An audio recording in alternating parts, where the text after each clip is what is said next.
I, Dr. Paul Browning, swear by Almighty God that the evidence I give shall be the truth, the whole truth, and nothing but the truth.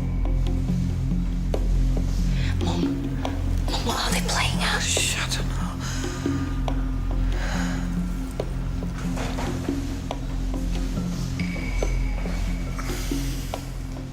Came across Mercedes Fisher when she was admitted on June 26th, having sustained a stab wound to the abdomen. Yes, she'd had surgery and was in recovery, and was doing well, considering the extent of her injury. I'd like to show the court some CCTV footage that we've obtained. Now, this was recorded on June 29th, when Ms. Fisher was visited at Dee Valley by her friend, Lindsay Nolan. Is that you in the back of shot, Dr. Browning? It is. So you were party to this conversation? Yes. Could you clearly hear the conversation between the two women? I could, yes. Can you tell the court what was being said, remembering that you are under oath? Lindsay was pleading with Mercedes to tell the police that Riley had stabbed her. That she had to name him, because Mitzi had been arrested. Go on. Then I heard Mercedes refuse. She told Lindsay that she was scared of Riley, and that she was worried that if she reported him, he would come after her again. She said she was terrified Riley was going to kill her. Dates was Miss Fisher in when talking to Ms. Nolan? Obviously, she'd just been through an ordeal, so she was in shock because of that. But she was also panicky, shaken.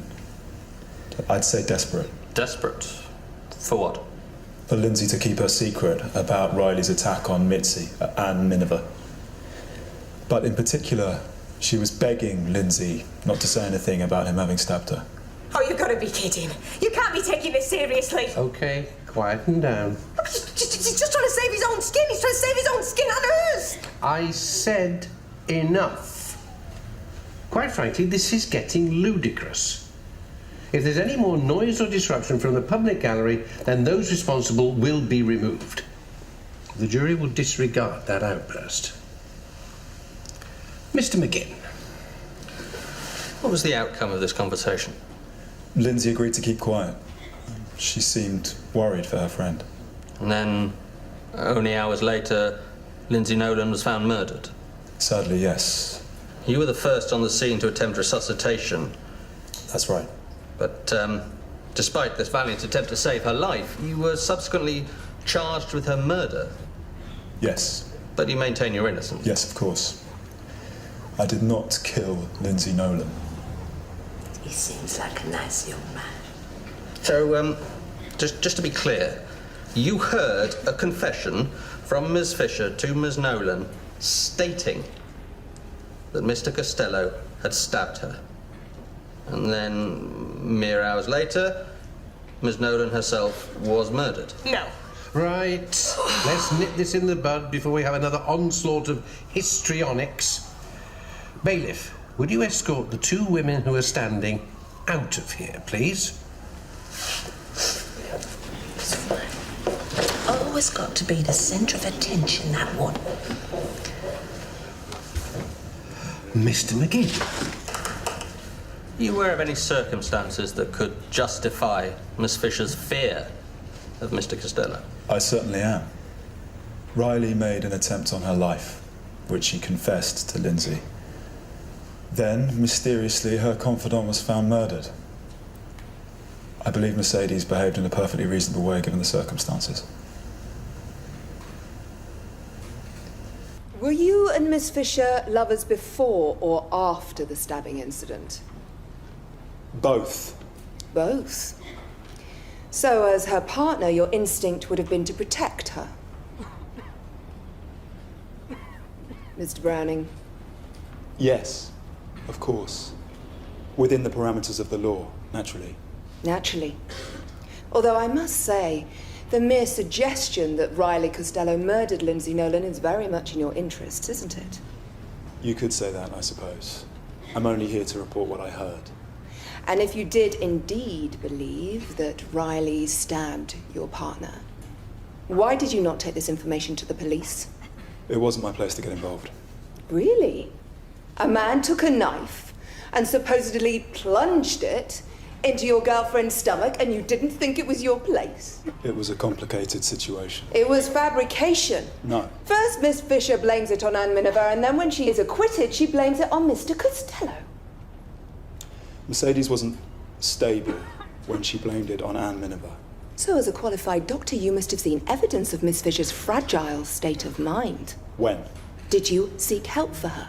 Did you inform anyone? I thought I could help her myself. By lying for her in court. Mercedes Fisher stabbed herself in an abhorrent extreme bid to have her rival incarcerated, didn't she? No. She was so eaten up by her jealousy of Anne Miniver that she took a knife and she stabbed herself with it, didn't she? No. You're not telling us the truth about this situation, are you, Mr. Browning? It was Riley. And I should know. He tried to kill me too. I told her to stay away from him. I warned her. And when he found out, all hell broke loose.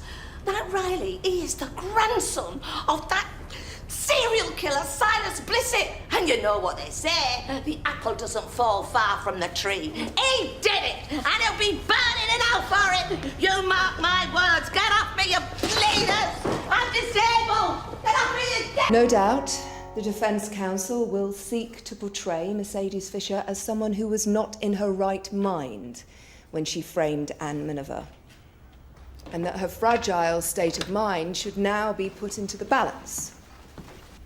But the prosecution ask you to consider how she constructed her lie, how she plotted and schemed. Members of the jury, you shortly have to consider the evidence that you've absorbed over the past few days.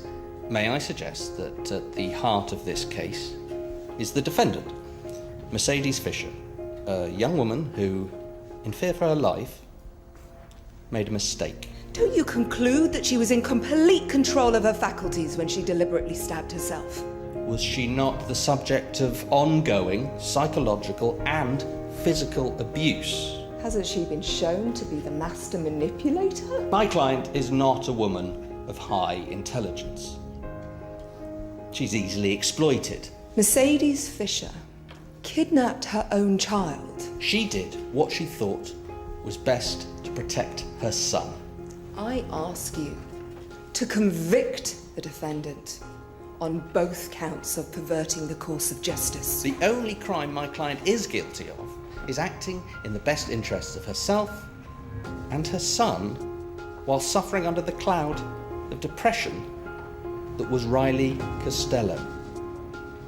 A man willing to enforce his threats, whose words intimidated and shook her to the core. A man who stabbed her. Mercedes Fisher's actions took place amid this setting, and I ask you accordingly to find her not guilty of these charges.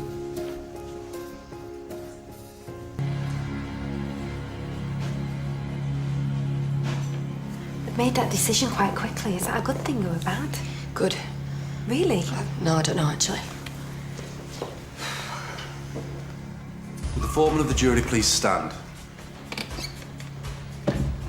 Have the jury reached a verdict upon which you are all agreed? We have. And to the first charge of the indictment, perverting the course of justice, do you find Mercedes Maria Teresa Immaculata Fisher guilty or not guilty? Not guilty. And to the second charge of perverting the course of justice, do you find the defendant guilty or not guilty? Not guilty.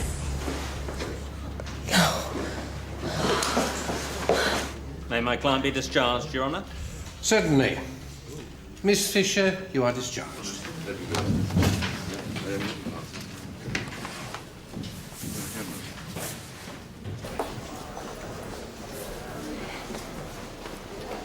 I'll follow you in. You okay? Yeah, I'm good.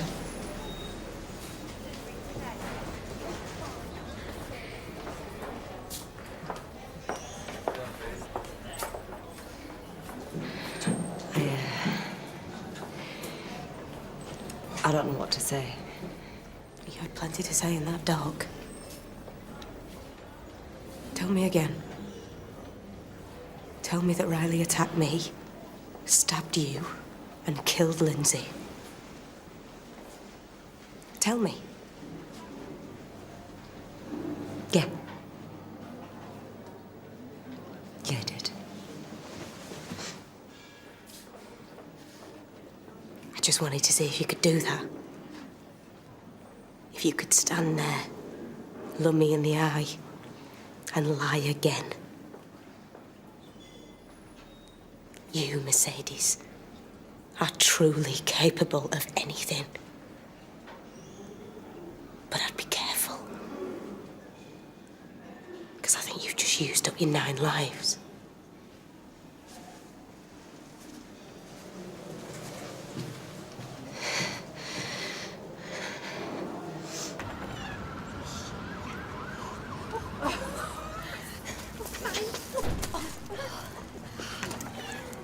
What now, eh? Oh, we all go home and the whole damn thing starts again. Right, come on, you lot. Head to the pub, get the drinks in. What are you doing? Why are you doing that? I just want to spend a bit of time with Mercy.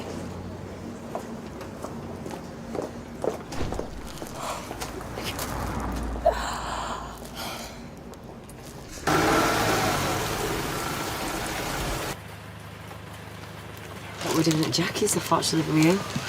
Yeah, she does.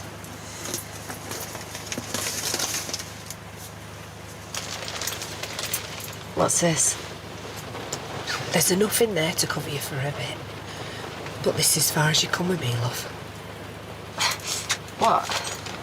I can't take you home. Not this time. You're chucking me out?